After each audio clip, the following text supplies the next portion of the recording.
नमस्कार दोस्तों।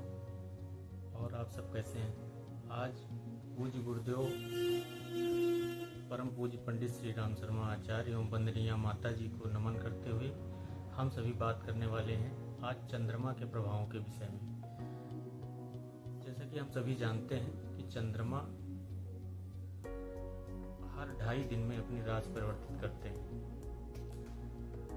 जिसके परिप्रेक्ष्य में हमें यह जानना होगा कि हर महीने 15 दिन का कृष्ण पक्ष और 15 दिन का शुक्ल पक्ष होता है। शुक्ल पक्ष में चंद्रमा पक्ष बली हो जाते हैं और कृष्ण पक्ष में चंद्रमा कमजोर होते हैं। शुक्ल पक्ष के जो चंद्रमा होते हैं कुंडली में, उनका प्रभाव बड़ा ही श्रेष्ठ माना गया है यदि अच्छी राशि में है। वृश्चिक राशि में चंद्रमा नीच के होते हैं और आध्यात्मिक जीवन के अनुसार अगर हम चंद्रमा की बात करें तो चंद्रमा हमारे कारकों में जल तत्व के, मन के कारक ग्रह हैं, धन के और मांस के कारक हैं चंद्रमा। तो शरीर पर भी चंद्रमा का विशेष महत्व है और पृथ्वी पर जल 70-75% जो पानी है, चंद्रमा जब प्रतिपदा, अमावस्या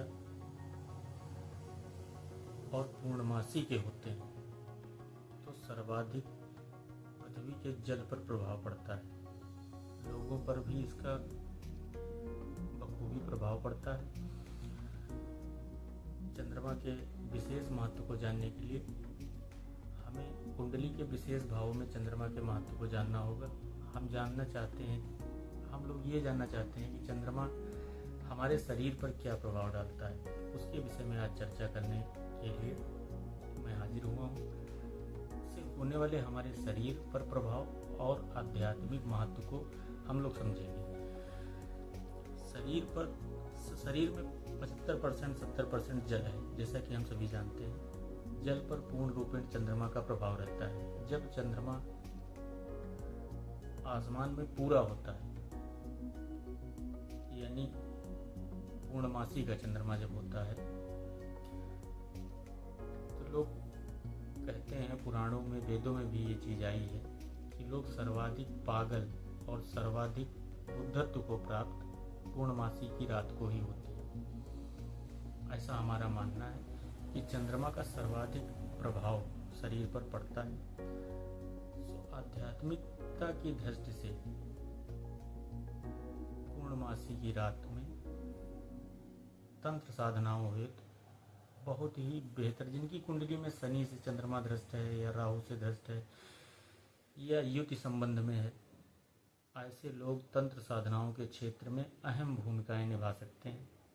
मैं ऐसे लोगों की कुंडली का विश्लेषण करता ही रहता हूँ। परसों ही हमारे पास एक ऐसी कुंडली आई थी जिसमें चंद्रमा अष्टम भाव में शनि से युक्त थे और वृश्चिक लग्न के जातक की कुंडली थी। बहुत ही परेशान था जातक मन से, क्योंकि चंद्रमा मन के कारक ग्रह हैं। मन परेशान होता है तो हम सभी परेशान होने लगते हैं, क्योंकि मन एकाग्रचित नहीं हो पाता। अलग अलग चीज़ों में भटकना, भटकाव की स्थिति, भ्रम की स्थिति पैदा हो जाती है, जिससे हम लोग आगे नहीं निकल पाते हैं। इसलिए हम लोगों को चंद्रमा को समझना और चंद्रमा के प्रभावों को समझना अत्यंत आवश्यक हो जाता है।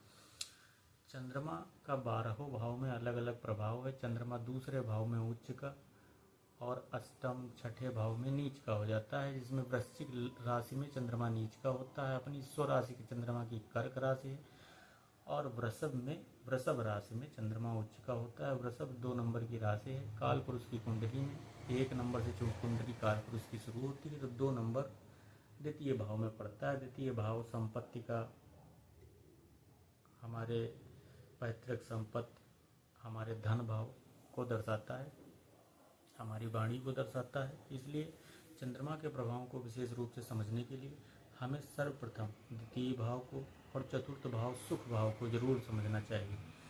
चंद्रमा यदि सुख भाव में है, द्वितीय भाव में है, तो निश्चित ही अच्छे परिणाम करने के लिए बाध्य हो जाता है।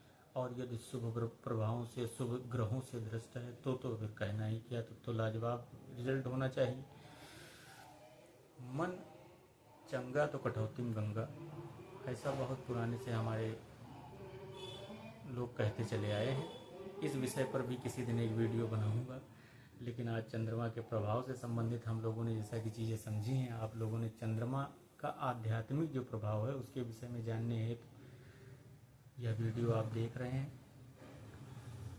आध्यात्मिकता के क्षेत्र में पूर्णमासी की रात में, पूर्णमासी वाले दिन आप आराम से गायत्री मंत्र जप कर सकते हैं। और गायत्री मंत्र का प्रभाव सर्वाधिक, चूँकि गायत्री सूर्य मंत्र है, सूर्य मंत्र का सर्वाधिक प्रभाव चंद्रमा सूर्य अब यदि कुंडली में बली अवस्था में बैठे हुए हैं तो सर्वाधिक कुंडली अच्छी भी मानी जाती है। चंद्रमा हमारे मन के कारक हैं और सूर्य हमारे आत्मा के कारक हैं। तो सूर्य चंद्रमा मुख्य ग्रह बन जाते हैं कुंडली के। आपने हमारी बातों को इतने प्रेम से सुना, इसके लिए मैं आपका अत्यंत आभारी हूँ। नमस्कार।